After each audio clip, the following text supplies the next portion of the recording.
Hi everyone, this is Mrs. GA and today we're going to learn about continuity. I have a quick warm up for you guys, so please pause the video and give it a try and hit play when you're ready to check.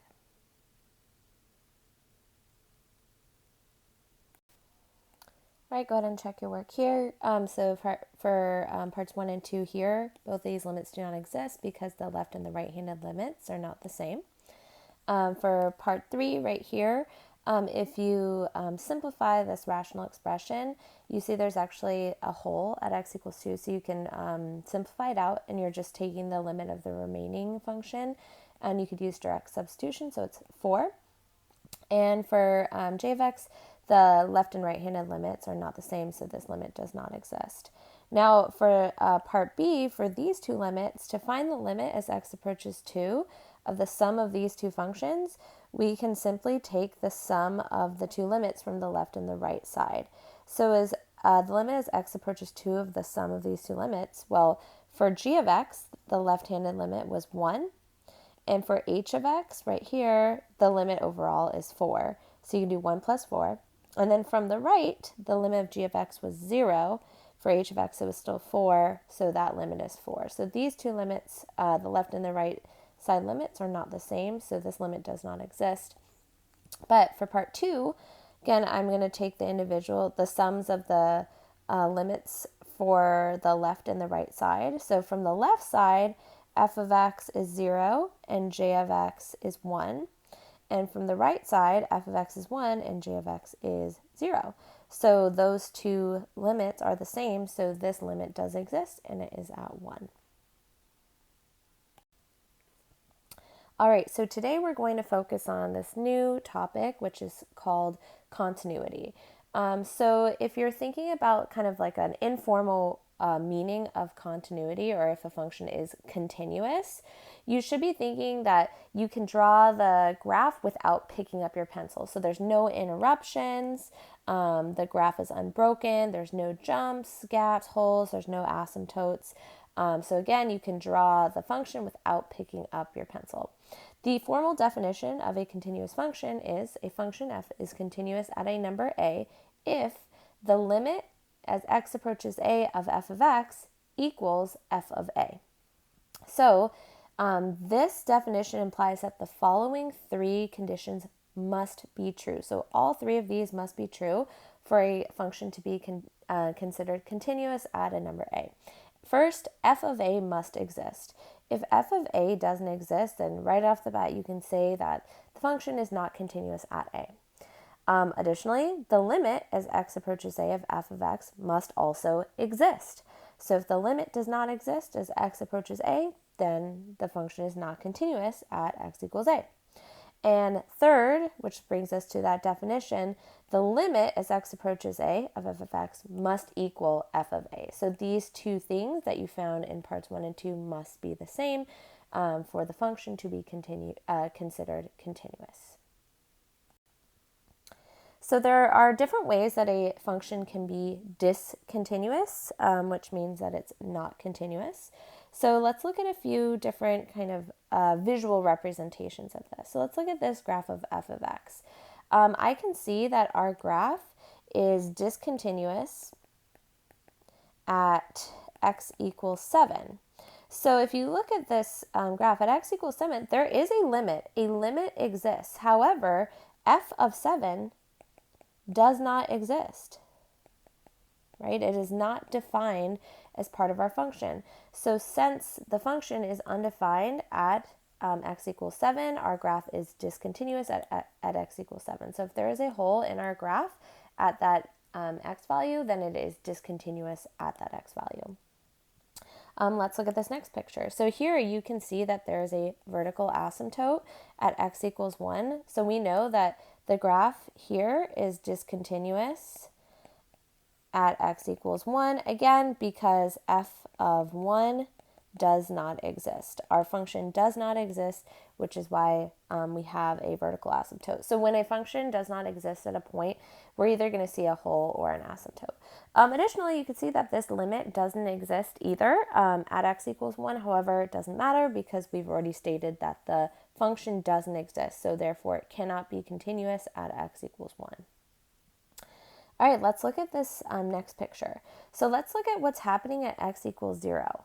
Our function is defined at x equals 0. So part 1 of checking for continuity, it passes. It is defined at x equals 0. However, we can still conclude that our graph is discontinuous at x equals 0 because the limit as x approaches 0 of our function does not exist. And we know that that limit does not exist because the left and the right-handed limits are not the same. So again, this is enough to say that our graph is discontinuous at x equals 0. Okay, let's look at this last picture right here. So our function is actually defined at f of 1, right? We can see that f of 1 is 2. And a limit exists. So we can see two things. We see that our function exists at x equals 1. And we see that a limit exists as x approaches 1. So as x approaches 1 of f of x, our limit is 4. You can see that our limit is 4. So again, a limit exists even though that there's a hole. Our function exists right here, but you can see that this does not meet that third requirement. F of 1 does not equal the limit as x approaches 1 of f of x. So our limit and our value are not the same. So this is also discontinuous at x equals 1. So again, sometimes you'll have a hole where the limit does not exist. Sometimes you'll have a hole and the limit exists somewhere else. Both ways, they are discontinuous, but for different reasons. So now I want to talk about the different types of discontinuities. So now we can kind of give them a specific name. So there's 3 types that we're going to work with. The first one is called a removable discontinuity. That's essentially any time that a limit exists, but we have a hole. So even if the limit or if the value does not exist, like if this dot was not in the graph, we would still call this a removable discontinuity. So that's one type of discontinuity. Second type of discontinuity would be a jump. So it's literally when there is a physical space between one part of your function and the next, and then it continues on in the second part. So many piecewise functions end up having these jump discontinuities as well as some other types of functions. But if you have that physical jump rather than just a hole, we call that a jump discontinuity. And the last is an infinite discontinuity. That's essentially when we have a vertical asymptote. So our graph, we have to pick up our pencil because it is approaching positive or negative infinity as it approaches a vertical asymptote. So these are the 3 types of discontinuities. So once you've stated why a discontinuity exists, you can also state the type of discontinuity that it is. All right, let's give one of these a try together. So here we're going to determine the reason why the following function is not continuous at the given values, and then we're going to state the type of discontinuity. So let's look at x equals negative 1. Here I see that f of negative 1 exists, so we know that f of negative 1 is 0. And I also see that a limit exists as x approaches negative 1. And that limit is 2. However, you'll notice that f of negative 1 is not the same as the limit as x approaches negative 1. So for that reason, our reason would be the limit as x approaches negative 1 of f of x does not equal f of negative 1. So there's our reason why our function is discontinuous at this point. And the type of discontinuity, as you can see in the graph, this would be a removable discontinuity. Essentially just a little hole in our function. All right, let's look at what's happening when x is equal to 2. So you can see that our function, again, exists at f of 2. We can see that f of 2 is equal to 2. However, let's check for a limit as x approaches 2 of f of x. So if you notice, the limit as x approaches 2 from the left of f of x is equal to 5, but the limit as x approaches 2 from the right of f of x is equal to 2. So therefore, the limit as x approaches 2 of f of x does not exist. So since the limit does not exist, our graph is discontinuous at x equals 2. And you can see here in the graph that this would be considered a jump discontinuity. Because you can see that physical space is not just a hole, it's that physical space between two parts of our function. All right, let's try another one together. First, let's examine what's happening at x equals -2. So I'll go a little bit faster for these. Here you can see that f of -2 exists, but a limit as x approaches -2 does not exist because the left and the right-handed limits are not the same. So we can say the limit as x approaches -2 does not exist, so therefore that's why it's discontinuous. And this would be a jump discontinuity. Let's look at what's happening as at x equals 0. So you can see here that it appears that there is a vertical asymptote at x equals 0, which means that f of 0 does not exist. If you have a vertical asymptote, the function does not exist at that point. And this would be considered an infinite discontinuity. Let's look at what's happening at x equals 2. So a limit does exist as x approaches 2. However, you'll notice that f of 2 does not exist. So since the graph does not exist at that value, we can say that it is discontinuous, and this would be considered a removable discontinuity. And then let's look at what's happening at x equals 4. So the graph does exist at x equals 4. It exists right here, but you'll see the limit from the left and the right-hand side are not the same. So overall, the limit as x approaches 4 of f of x does not exist. So that's enough to show that the graph is discontinuous at x equals 4. And again, this would be a jump discontinuity.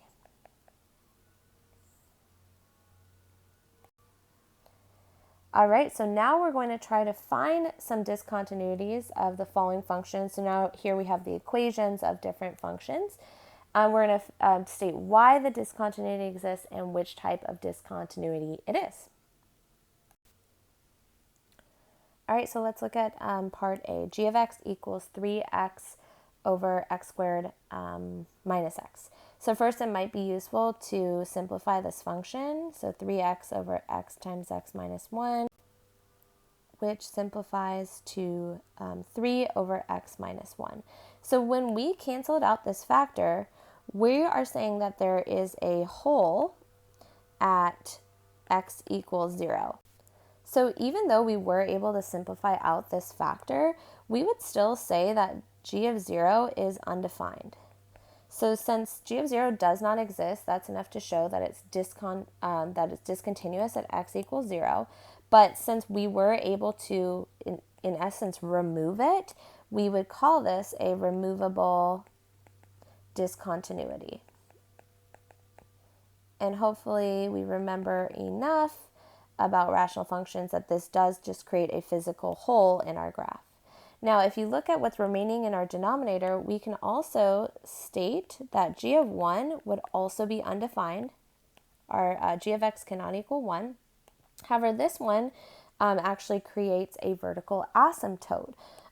So this one, it would be an infinite discontinuity. So hopefully remember, in rational functions, any factor that simplifies out creates a hole, and any factor that remains in the denominator essentially creates a vertical asymptote, so an infinite discontinuity. I'm going to highlight here the types of discontinuities. All right, let's look at this next one, part B.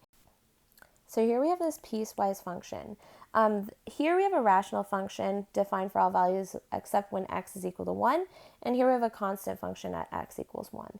So here we can see that in this rational function, x cannot equal 1. However, our function, our piecewise function, is defined at 1, so we could say that f of 1 equals 2.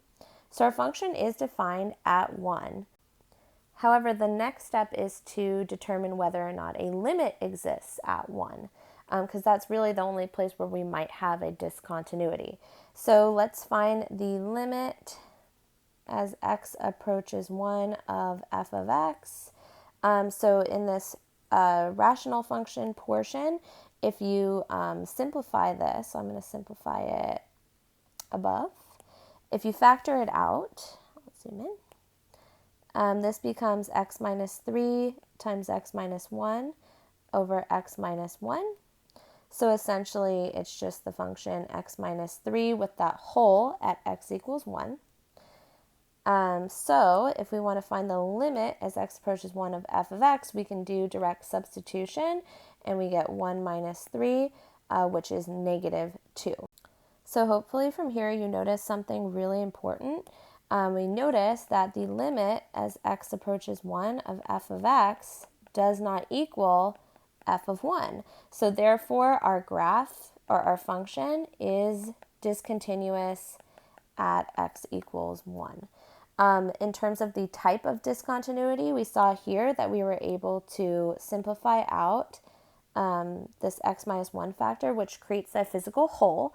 So since we have that hole, we would call this a removable discontinuity. And that is the only discontinuity in our function.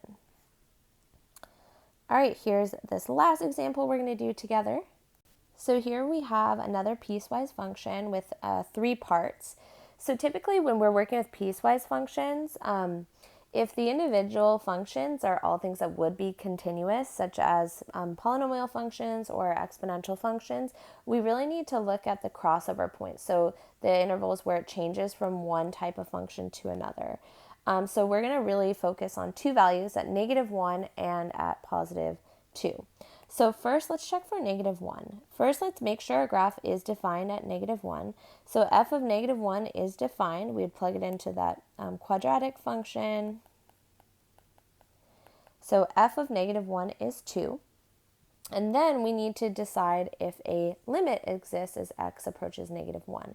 So since different things are happening from the left and the right, we do need to find the left and the right-handed limits. So let's start by finding the limit as x approaches -1 from the left. For that, we would use this portion because this is when x is less than -1. So we can use direct substitution again. And then we need to find the limit as x approaches -1 from the right, which would be this linear portion right here. So we'll use direct substitution. And we see that an overall limit exists. Our limit is 2. And then we also see that the limit as x approaches -1 is the same as f of -1. They're both equal to 2. So our graph is actually continuous at -1. So even though it's 2 separate functions where it kind of crosses from one to the other, it's at the same exact point. We can look at this graphically in just a second. But if you look at what's happening at +2, because again, it's changing from one type of function to another. First, let's see if our function exists. So it will exist in this portion, the exponential function. So f of 2 is 4. And then we need to find the limit as x approaches 2. So from the left, we'll use the linear portion. So 2 plus 3 is 5. And then the limit as x approaches 2 from the right, we would use this portion, so the exponential portion. So 2 squared is 4. So we can see that the limit as x approaches 2 actually does not exist because the left and the right-handed limits are not the same. So what's happening here is we actually have a jump discontinuity. So it is we will have, let me just jump straight to it.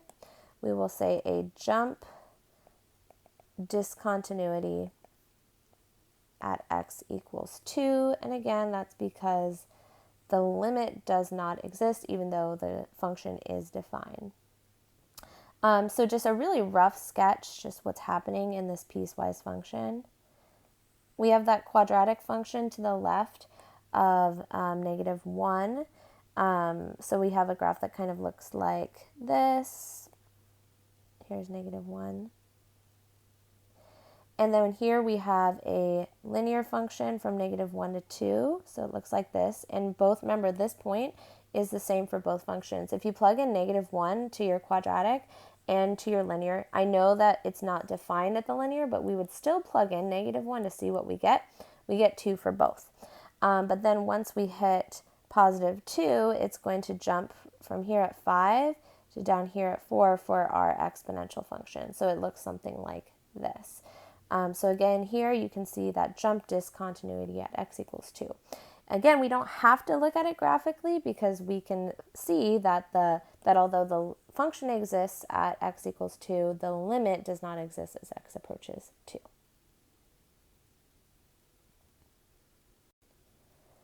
All right, so I have a couple for you to try on your own, so please pause the video and give them a shot.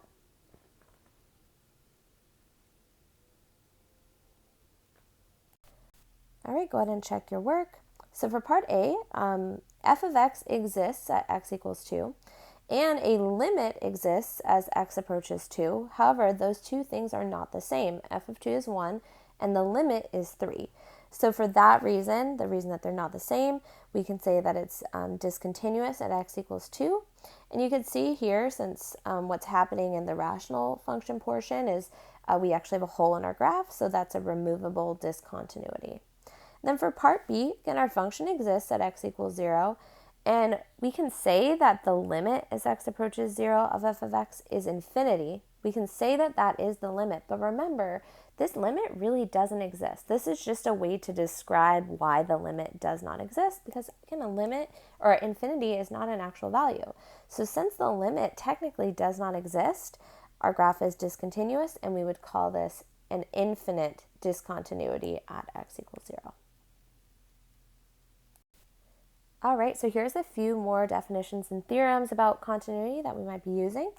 So we can actually say that a function f can be continuous from the right or from the left at a number a, as long as the limit as x approaches a from the right or the left equals f of a. So even though you might have maybe like a jump discontinuity, you could say that it's continuous just from the left or the right. Another definition is that a function is continuous over an interval if it is continuous at every number in that interval. So if you can show that it's continuous at every number in the interval, then it's continuous over that interval. And these two are some theorems about continuity. So if f and g are continuous at a, and then c is just a constant, we could say that the sum of the two functions or difference is also continuous. The function times a constant is continuous, or we could also say that the product or difference of the function will also be continuous, as long as the denominator g of a does not equal 0. So again, this can be useful in helping us determine whether a larger or a more complex function is continuous, if we can break it down into smaller parts. And the last theorem is that the following functions are continuous at every number. This part's really important in their domains. So wherever their domains are defined, polynomial, rational, root, so even and odd, trigonometric and inverse trigonometric, exponential, and logarithmic functions are continuous. Again, that is only in their domains. Some of these do have restricted domains, such as rational functions, even root functions, some trigonometric or inverse trigonometric functions, and then logarithmic functions also have restricted domains. But within their domains, the functions are continuous at every number. All right, so I want to look at another example with you guys. This is a function called the greatest integer function. It's kind of denoted with this like double bracket type symbol. It's a really interesting function. So we're going to graph it and we're going to talk about the continuity of this function. So by definition, the greatest integer, so whenever you see these double brackets around a value, whatever is inside the value, the function will bring you to the greatest integer less than or equal to x. So what does this mean? Okay, if we have something like f of 0, well, 0 would go in here. The greatest integer that's less than or equal to 0 would just be 0. But let's say we have something like 1/2 or 0.5. If you plug it in, the greatest integer that is less than or equal to 0.5 is 0. Okay, so it stays at 0. And let's try f of 1. Or actually, let's try f of 0.75 again, or 3/4. So the greatest integer that is less than or equal to this value would bring us down to 0. So even here, it's still at 0. However, something happens when we hit f of 1. So the greatest integer that is less than or equal to 1 would be 1. So we're actually going to jump up to here, which means that it's going to continue giving us an output of 0 until we hit the next integer at 1. And that will continue giving us an output of 1 until we hit the next integer at 2, and so on and so forth, like this. So one thing that might help you remember how to work with this function, some people call this the birthday function. So, let's say you're 2 years old. If you're 2 and 364 days old, 2 years and 364 days old, we still would round down and we say that we're 2. So even though we're much closer to 3, we still would say that we're 2 years old until the day that we turn 3. And then we are 3 years old for 364 days until the day we turn 4. So the greatest integer function I always remember as like the birthday function. And this also for us works for negative numbers. So it looks like this. So you can see that this graph has a lot of discontinuities. However, these discontinuities, they can actually, our graph could be described as continuous from one side. So let's look at just one of the discontinuities. There's definitely a discontinuity at, let's just pick one, at x equals 1, right? That's a jump discontinuity. I'll add it out front. And we know that because the limit does not exist at x equals 1. However, we can say that the limit as x approaches 1 from the left is equal to 1. And we can also say that f of 1 is equal to 1. So since this limit from the left side is equal to the value of f of 1, we could say that our graph is continuous from the left. However, if we say the limit as x approaches 1 from the right, that limit as x approaches 1 from the right is 0, so our graph is only continuous from the left, not from the right, because this limit does not match the value. So again, this is a way that you can describe a left or right-sided continuity of a graph. So, and this is just kind of an interesting graph. So again, this is called the greatest integer function. All right, let's look at this next example. Here we're going to show that this function is continuous over the interval -1 to 1. So first let's look at this function. It's a root function. What we really need to worry about is what our domain is. So we know that 1 minus x squared must be greater than or equal to 0. So we can say that x squared is less than or equal to 1. So just by logic, if we're squaring a number and it must be less than or equal to 1, that number must be between or including -1 and +1. Because any value that is closer to 0 will still be less than 1 when we square it. But again, if we go past -1, it's going to end up being larger. It will be a positive number because we'd square a negative, but it will be larger than 1. So our domain is -1 to 1. So that means that this function is continuous over its domain. That's one of our theorems, right? So we can show that f of x is continuous over its domain, which is -1 to 1. And we can also go into do the more formal definition of continuity. So let's call a some value between and including +1 and -1. That's just what we're letting a equal. We can show that f of a, well, let's just do substitution, is 1 minus square root of 1 minus a squared. And we can show that the limit as x approaches a of f of x, again, we would just do direct substitution here for this limit because it's defined over this interval.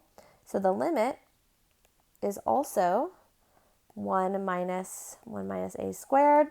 So since the limit as x approaches a of f of x is equal to f of a, we can show that, or this is enough to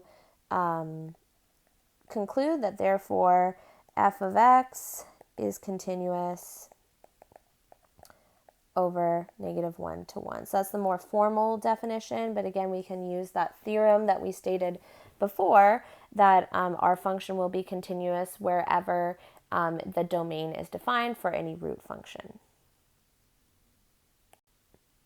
All right, so last thing we're going to talk about is a really, really important concept, which is called the intermediate value theorem. So this you absolutely need to memorize. So this says, suppose that f is continuous on the closed interval a to b. So we know that f is a continuous function from a to b, as you see in these graphs below. And n is any number between f of a and f of b, where f of a is not equal to f of b. So again, f of a, again, that's some y value, and f of b is some other y value, and n is some number in between. Now, f of b does not need to be larger than f of a. These two labels could absolutely be swapped, okay? But n is some number in between f of a and f of b. If all of this is true, then we know that there exists a number, c, within the interval between a and b such that f of c equals n. So again, look, somewhere in between a and b, there exists some value c such that f of c is equal to n, okay? So we can see two different examples here. Here's where there's exactly one c value, that is where f of c is equal to n. Or you could have multiple c values where f of c equals n. But logically, right, if your graph goes from, some value like +1 to +5, and it's continuous between those two y values, then we know that it must hit every y value in between, right? It would hit everything between +1 and +5 at some point between a and b. So again, this really important concept is called the intermediate value theorem. So why do we care about the IVT and how do we use it? So one primary application is that it's really useful in determining that a zero exists for some function within an interval. So let's imagine that we can show that for that f of a, well, first we know that the function is continuous, and we know that f of a and f of b differ in sign, meaning that one is positive and one is negative. So if you see here, f of a in this graph is a negative y value, and f of b gives us a positive y value. Well, if you know the graph is continuous, then you know that there exists some value c for which our function must cross the x-axis, right? It has to go from here to here, and so we can use the IVT, or the intermediate value theorem, to show that a zero must exist somewhere between the interval of a and b. All right, let's give this one a try together. So we want to show that there is a root or zero for this function on the interval 1 to 2. So first, it's really important that we make the statement that f of x is continuous over the interval 1 to 2. And we know this because polynomials are continuous over all real numbers.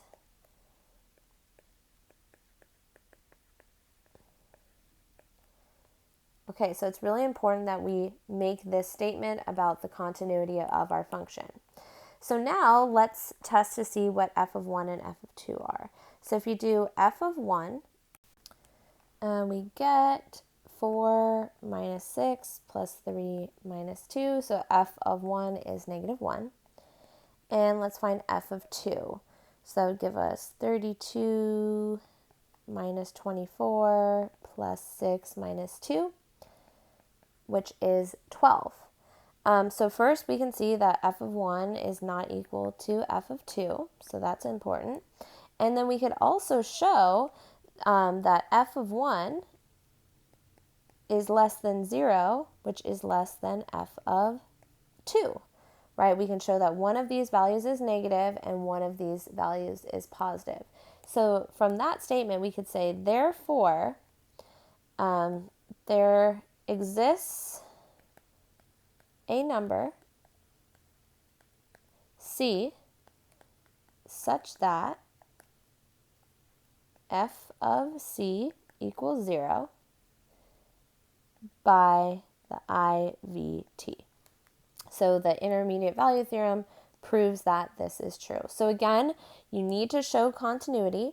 We need to show that at one side of our interval, the graph is negative and the one side of the graph is positive. And that would essentially show that the graph must cross the x-axis at some point, and that is proven using IVT.